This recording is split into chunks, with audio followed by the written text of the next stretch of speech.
I never watched the movie before. What's up, guys? I'm back here in another video, and today, man, we're gonna just talk about why I think Yeat is so much different than a lot of rappers today. I was kind of confused on like what I was gonna talk about in this video.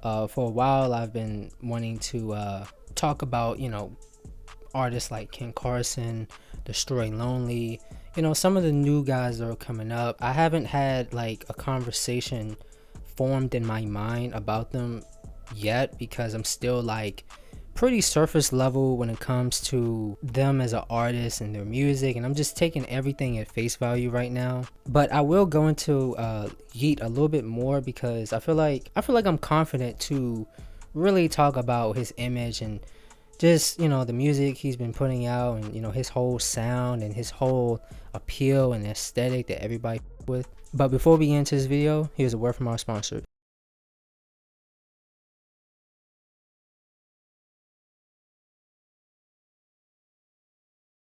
I feel like trying to explain the feeling of all those artists combined, like I said, Ken Carson, Yeat, Destroy Lonely, Summers, even Can, would just take up too much time. I feel like I will go on tangents and just be talking in circles, trying to get my point across on how I feel and how each of their music makes me feel differently from each other, considering they're like, you can say they're like in the same box in terms of like the underground wave and things like that. I feel like some of the things I would say would be like kind of putting the color blue over top of blue or something.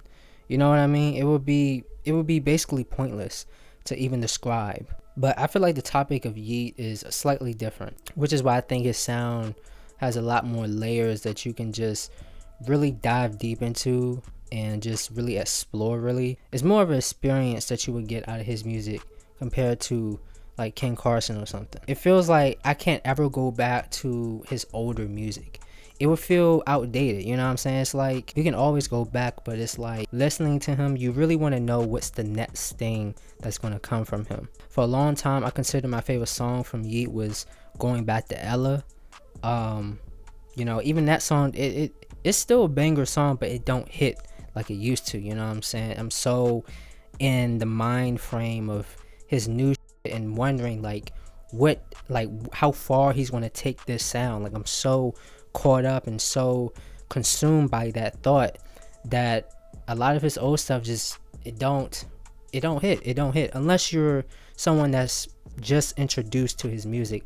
Then I can understand, because I was once like that. And I guess that brings up the conversation of how like some people say, oh, today's rap is such a drought because everybody sound the same, or everyone's trying to like piggyback off each other, and I agree to that extent. You know what I'm saying? That's why a lot of people's hype die down so quickly, so fast. It's literally like, you know what I'm saying? Like I'm not even like using this as an expression, but it's literally a time limit on every song, like literally. But man, I ain't gonna lie, like that stretch of me listening to him from the first time I listened to him till I want to say around this past summer, he was literally all throughout my playlist, everywhere, you know what I'm saying? And I want to look forward to his new stuff, and the stuff he just dropped. I feel like I've gotten everything I wanted out of him. Now I just need like another drop so I don't have to go back, really, you know what I'm saying? Like even this past summer I have a bit of a Yeat fatigue. He didn't really drop too much over the summer.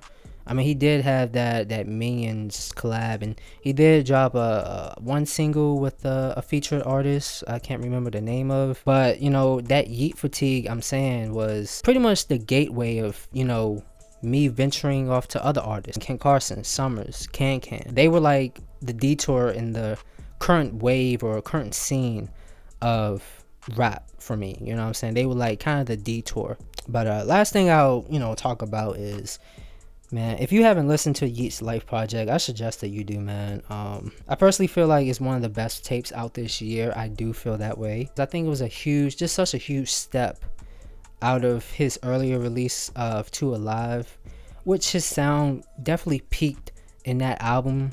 If you listen to him long enough, you can tell that was like Two Alive was like the album where his sound peaked at. Like I said, the Life Project definitely showcased like other capabilities that would later evolve his sound, and you could kind of get a sneak peek of what his sound is going to later become if he continues to go down this path that I think that he's on. Honestly, bro, I don't care what anyone else say, bro. That song, What It Feels Like, is such a beautiful sequenced, well done, put together song. I mean, I can go on, if I can go on to describe that song and what it makes me feel like, no pun intended, I'll just be talking in circles and this video will be forever. But it's easily the best song on there. Trust me, it's easily the best song on there. I can't express to you the emotions I go through listening to it in the car. And the car is just a whole nother experience. That's why you just gotta check it out, you know. Even better when driving. I'm telling you, you gotta check it out and you gotta listen to it in the car. I recommend you drive while listening to it. It's different. If you enjoy this video, if you agree, if you disagree in this video, you know, put in the comments. Make sure you like the video, and yeah, man, share the video as well. Share the video. But I'll see y'all in the next one. Peace.